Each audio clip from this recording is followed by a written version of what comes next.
Hi అండి, నేను మీ దివ్య. ఈరోజు రెసిపీ వచ్చేసి చింతచిగురు పచ్చిరొయ్యలు. ముందుగా చింతచిగురు పక్కన పెట్టుకోండి. అలాగే ఉల్లిపాయలు సన్నగా తురుముకుని పక్కన ఉంచుకోండి. పచ్చిమిర్చి, కరివేపాకు, అల్లం కూడా తురుముకుని పక్కన ఉంచుకోండి. ఒక స్టవ్ మీద ఒక కడాయి పెట్టుకుని దాంట్లోకి 2 టేబుల్ స్పూన్ వరకు ఆయిల్ వేసి మనం కట్ చేసి పెట్టుకున్న ఉల్లిపాయ ముక్కలు అలాగే పచ్చిమిర్చి కూడా వేసుకుని బాగా మగ్గబెట్టుకోవాలి. ఉల్లిపాయ ముక్కలు అడుగంటకుండా మధ్య మధ్యలో కదుపుకుంటా దగ్గరికి మగ్గనిచ్చుకోవాలి. వేరొక పక్కన చింతచిగురు నీట్గా శుభ్రం చేసుకుని ఒక పక్కన ఉంచుకోండి. చిన్న అల్లం ముక్క, 4 వెల్లుల్లి రబ్బలు తీసుకుని కచ్చాపిచ్చాక తంచుకుని అల్లం వెల్లిపాయ పేస్ట్ ఒక పక్కన ఉంచుకోండి. ఉల్లిపాయ ముక్కలు మగ్గిపోయిన తర్వాత దాంట్లోకి తగినంత ఉప్పు వేసుకుని ఒకసారి కలుపుకొని ఒక 2 నిమిషాల పాటు మగ్గపెట్టుకోవాలి.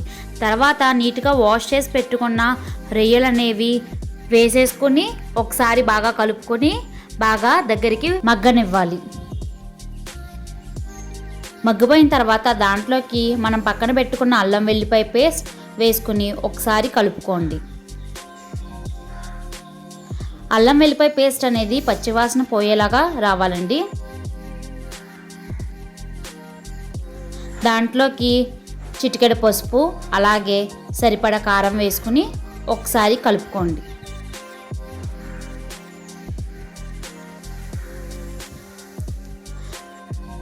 దాంట్లోకి 1 గ్లాస్ వరకు వాటర్ వేసుకుని మొత్తం ఒకసారి కదుపుకొని ఒక 5 నిమిషాల పాటు మీడియం ఫ్లేమ్లో ఉడకనిచ్చుకోవాలి.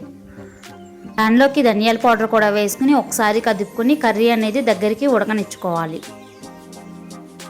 వేరొక పక్కన శుభ్రం చేసి పెట్టుకున్న చింతచిగురు తీసుకుని వాటర్లో వేసి నీట్గా వాష్ చేసుకుని వాటిని ఒక పక్కకు తీసేసి నేను చూపిస్తున్న విధంగా నలుపుకొని ఉడుకుతున్న కర్రీలోకి వేసేసుకోవాలి.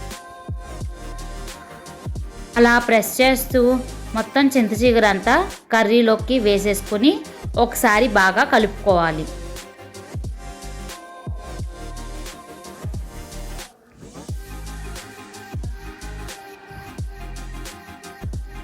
చింతచిగురు అనేది దగ్గరికి ఉడికిపోయిన తర్వాత ఆయిల్ అనేది పైకి తేలుతూ ఉంటుందండి.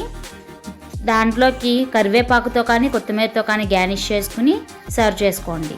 ఇంతేనండి, చాలా ఈజీగా చింతచిగురు పచ్చిరొయ్యలు కర్రీ రెడీ అయిపోయింది మా గోదావరి స్టైల్లో. మా వీడియో మీకు నచ్చినట్లయితే లైక్ చేయండి. ఇంకా మరిన్ని రుచుల కోసం మా యూట్యూబ్ ఛానల్ని సబ్స్క్రైబ్ చేసుకోండి. Thank you for watching.